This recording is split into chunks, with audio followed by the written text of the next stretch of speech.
Warning, warning. If you have not watched Star Trek Into Darkness, please stop viewing now. Major spoilers ahead.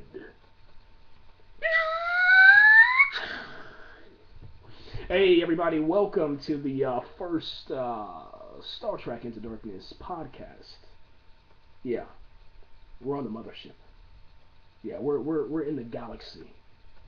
We're out here traveling across the universe. Traveling across unknown worlds, trying to chart a course that makes our destiny worthwhile. Alright, that was pretty cheesy. Anyway, guys, hey, listen, man, we're going to start by sharing a little passage, man, from I Am Spock, the book by Leonard Nimoy. It's on page 187, so if you have your books, please turn to that page, and I'll begin on the second paragraph from the top of the page.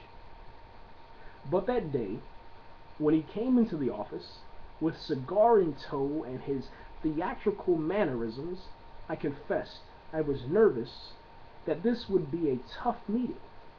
I expected a big confrontation. Instead, Nick said, "I understand you have some reservations about the script." "Yes," I said. "I think the Spock death scene is effective taken by itself, but it happens very abruptly and doesn't really tie into the storyline. In other words, it serves no purpose in furthering the plot." In perhaps the most refreshing moment I have ever had in my Star Trek experience, Nick said, "I agree with you. Spock's death shouldn't be in the script unless it serves a dramatic function. Look, I'm doing a rewrite right now, and will be done in a few days. You'll be able to take it with you on the plane back to Israel."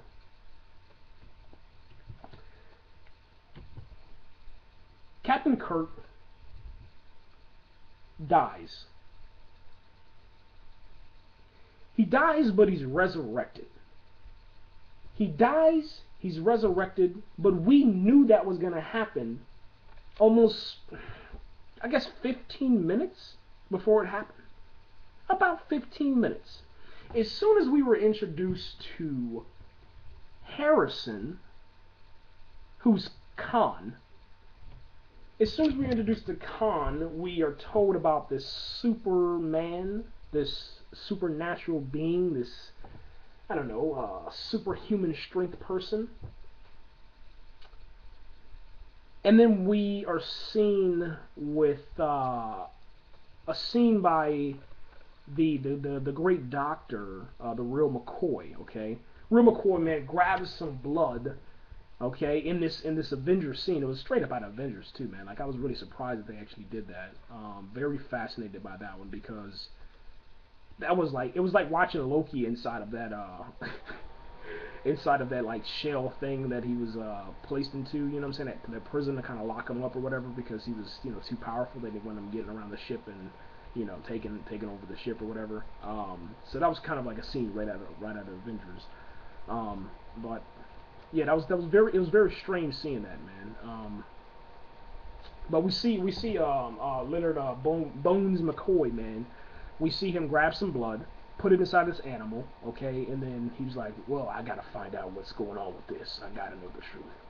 And then, you know, the movie continues on. All right, the little dead animal or squirrel, possum, whatever that thing was on that, raccoon, whatever it was, man, balled up in death on that table. It decides later on to start, you know, showing reanimation. And then, you know, oh my gosh, it's resurrected. So, you know, Khan's blood has, you know, a resurrecting type power to it. You know what I'm saying? It's special blood, Superman blood. And here's another thing, you know, like whenever Captain Kirk was punching Khan on the face, man, I don't know how they did that scene, man. He punched this dude like maybe 50 times in the face. And his performance was amazing. Khan's performance, man, he just blew me out, man. I was out there, man, in the theater, man. I'm like, you know, I was going nuts, absolutely nuts, man. But J.J. Abrams, man, he took a very safe route. They should have had somebody die in this film. They shouldn't have used Khan's blood as like a scapegoat, and the editing on Captain Kirk's death, which really wasn't his death, we knew he was going to come back. It should have been done a little bit better. So yeah, man. I'm gonna end this one and then I'll come back and talk some more.